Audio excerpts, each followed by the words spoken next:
जादुई जूता और कंजूस रामू।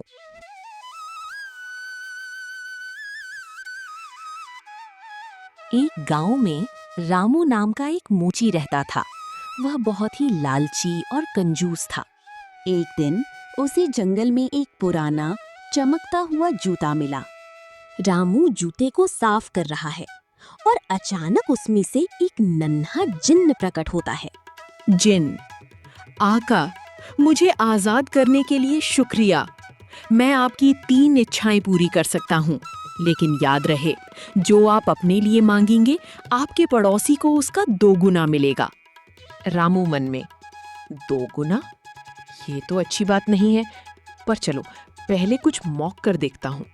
रामू जिन से, मुझे एक बड़ा बंगला चाहिए। जिन, जो हुक्म मेरे आका। पलक झपकते ही रामू के पास एक महल जैसा घर आ गया, लेकिन उसने देखा कि उसके पड़ोसी के पास 2 महल खड़े हो गए। रामू गुस्से में, अरे नहीं, ये पड़ोसी तो मुझसे भी अमीर हो गया। मुझे कुछ ऐसा मांगना होगा जिससे मैं ही सबसे बड़ा दिखूं।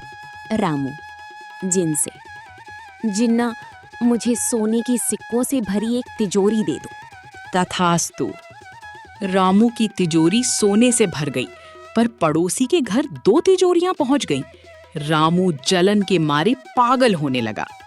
रामू बड़बड़ाते हुए, मैं इसे खुश नहीं देख सकता।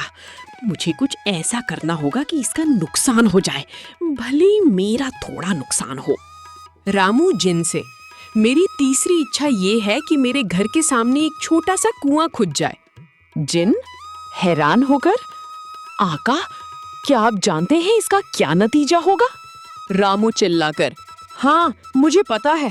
पड़ोसी की घर के सामने 2 कुएं खुद जाएंगे और उसकी जमीन खराब हो जाएगी। जल्दी करो। जिन्न ने चुटकी बजाई। राम के घर के सामने एक गहरा कुआं खुद गया। रात के अंधेरे में जब राम बाहर निकला तो वो खुद ही अपने खोदे हुए कुएं में गिर गया। पड़ोसी के 2 कुएं उसके बगीचे में थे, जिससे उसकी फसल और भी हरी भरी हो गई। रामू कुएं के अंदर से, बचाओ बचाओ, दूसरों का बुरा चाहने के चक्कर में मैंने अपना ही नुकसान कर लिया। सीख, जो दूसरों के लिए गड्ढा खोदता है वो खुद भी उसी में गिरता है। हमें दूसरों की तरक्की से जलना नहीं चाहिए।